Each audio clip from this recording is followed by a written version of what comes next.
Assalamualaikum warahmatullahi wabarakatuh. Di video ini, saya akan menuntaskan tugas PKN saya, yaitu presentasi mengenai dampak positif dan negatif kemajuan ilmu pengetahuan dan teknologi di bidang ekonomi. Perkenalkan, nama saya Ayya Nugrah Lestari, kelas 12 IPA 3, absen 6. Oke, kita langsung aja ke dampak positif dari kemajuan ilmu pengetahuan dan teknologi di bidang ekonomi, ialah berpotensi mendorong penanaman modal asing. Sebelumnya saya akan menjelaskan terlebih dahulu apa itu penanaman modal asing. Penanaman modal asing adalah investasi yang dilakukan oleh satu perusahaan atau individu di satu negara untuk kepentingan bisnis yang beralokasi di negara lain.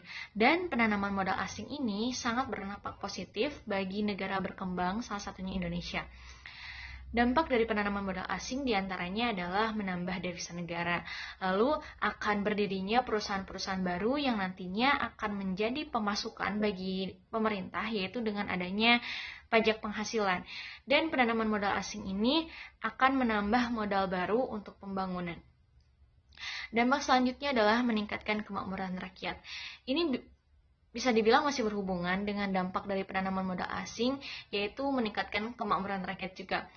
Dari aspek lain tentang kemajuan ilmu pengetahuan dan teknologi ini, dengan adanya kemajuan iptek, para produsen lokal bisa memperkenalkan produknya secara efektif melalui sosial media, sehingga orang-orang bisa tahu lebih luas mengenai produknya tersebut, dan jika marketing berhasil, maka itu tentu akan meningkatkan kemakmuran rakyat. Selanjutnya adalah meningkatkan kesempatan kerja. Sebelumnya mohon maaf, ini ada salah pengertian, maksudnya adalah meningkatkan kesempatan kerja. Jadi dari penanaman modal asing sendiri, itu bisa dibilang nantinya akan meningkatkan kesempatan kerja. Karena apa? Dengan berdirinya perusahaan-perusahaan baru, maka si perusahaan tersebut akan membutuhkan tenaga kerja, yang nantinya akan meningkatkan kesempatan kerja juga. Misalnya seperti banyaknya e-commerce sekarang gitu loh. Terus yang terakhir adalah makin terbukanya pasar internasional untuk produksi di dalam negeri. Pasar internasional sendiri adalah pasar yang membeli dan menjual produk dari beberapa negara. Nah, dengan kemajuan ilmu pengetahuan dan teknologi ini, itu akan makin terbuka pasar internasional untuk produksi di dalam negeri. Ya, selanjutnya adalah dampak negatif dari kemajuan ilmu pengetahuan dan teknologi di bidang ekonomi, ialah bisa merugikan lantaran dapat meningkatkan perdagangan bebas yang membuat terdesaknya produk lokal. Ini bisa dibilang ya sangat berdampak sekali, karena perdagangan bebas sendiri adalah kebijakan pemerintah di mana pemerintah tidak melakukan diskriminasi antara ekspor ataupun impor, dan masyarakat Indonesia ini cenderung lebih menyukai barang-barang impor daripada lokal, sehingga jika perdagangan bebas terus meningkat, maka tentu produk lokal itu akan semakin terdesak. Lalu selanjutnya adalah timbul kesenjangan sosial akibat adanya persaingan bebas. Tentu, dengan kemajuan ilmu pengetahuan dan teknologi akan meningkatnya pula persaingan bebas. Nah, jika para pekerja ini tidak bisa bersaing dengan yang sudah ada dan tidak bisa menyeimbangi, maka akan tertinggal, dan itu akan menimbulkan kesenjangan sosial. Jadi kesenjangan sosial itu adalah ketimpangan, tidak sama akan memanfaatkan sumber daya yang ada gitu.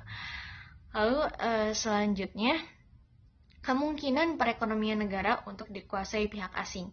Jadi penanaman modal asing itu memang berdampak positif bagi perekonomian suatu negara.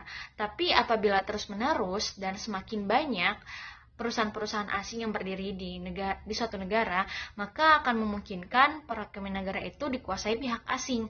Maka dari itu sebaiknya kita bisa belajar dari perusahaan-perusahaan lain untuk bisa lebih mandiri dan tidak ketergantungan terhadap investor asing.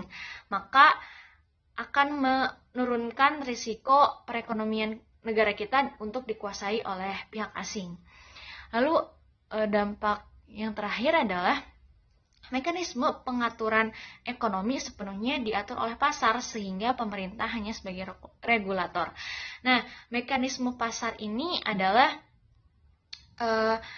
harga barang ini ditentukan sesuai hukum permintaan dan penawaran, dan pemerintah hanya sebagai regulator. Sebagai regulator yaitu hanya menyiapkan arah untuk menyeimbangkan penyelenggaraan melalui penerbitan peraturan-peraturan. Seperti itu. Jadi memang pasti ada dampak positif dan dampak negatifnya.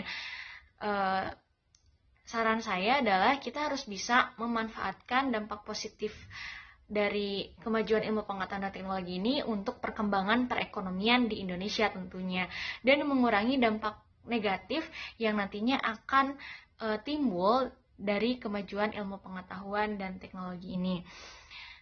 Saya pikir cukup sekian presentasi dari saya. Terima kasih. Mohon maaf apabila ada kesalahan. Wabillahi taufiq wal hidayah. Wassalamualaikum warahmatullahi wabarakatuh.